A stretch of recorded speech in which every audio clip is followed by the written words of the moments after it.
こんにちは。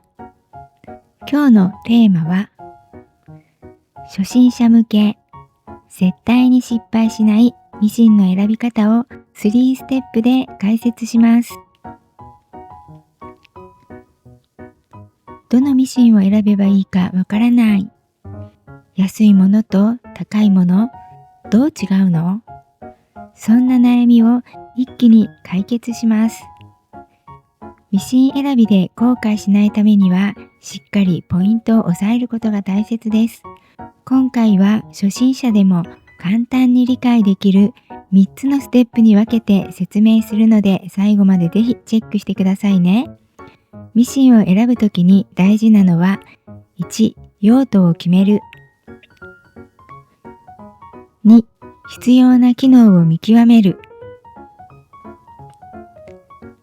3、価格帯を理解する。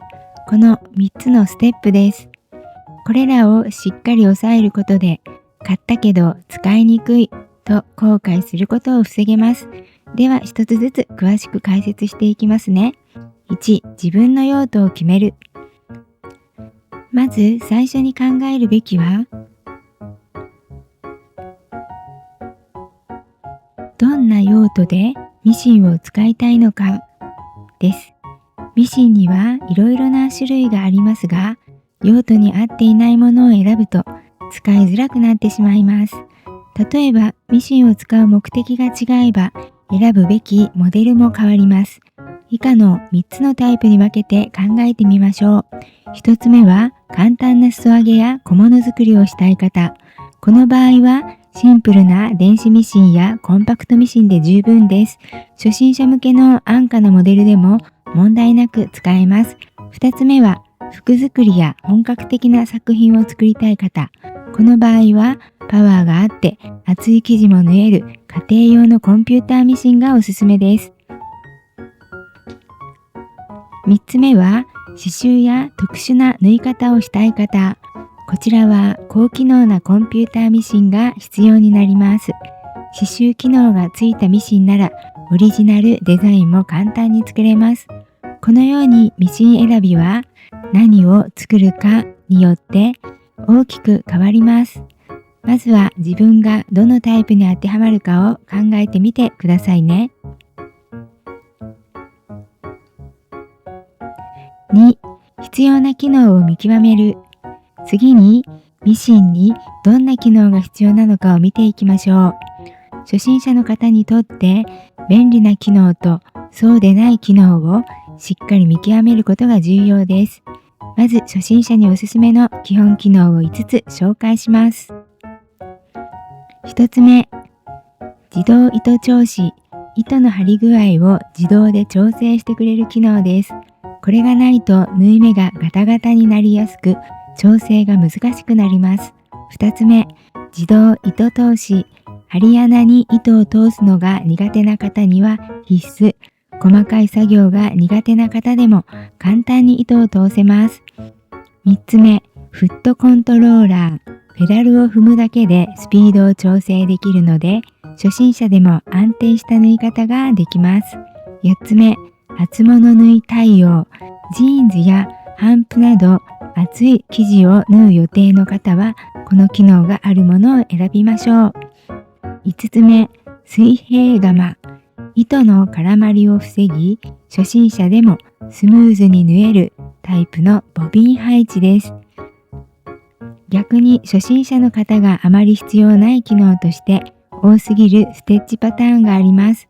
基本的な直線縫いやジグザグ縫いができれば十分なので、機能が多すぎると逆に迷ってしまうことも。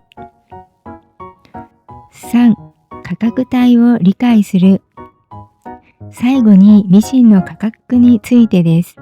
ミシンの値段は数千円から数十万円まで幅広くありますが、初心者の方が選ぶべき価格帯は1万円から5万円のモデルです。ここで価格帯ごとの特徴を簡単に説明します。1万円以下のミシン。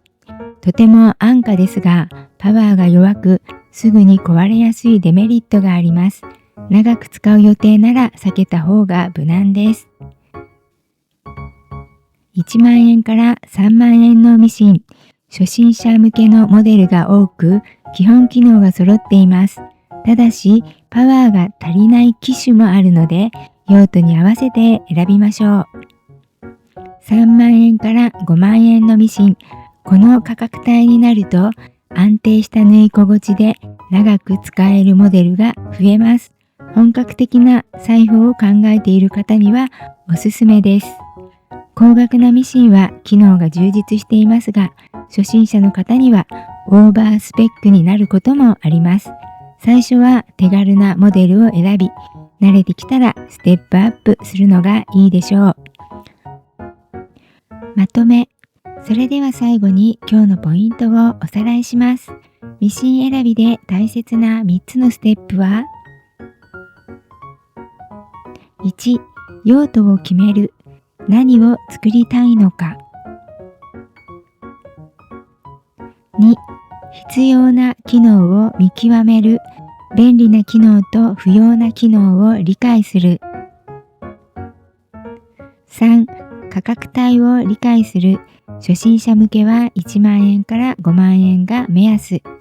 この3つのポイントを押さえて選べば、初心者の方でもぴったりのミシンが見つかるはずです。この動画が役に立ったと思ったら、高評価とチャンネル登録をお願いします。それではまた次の動画でお会いしましょう。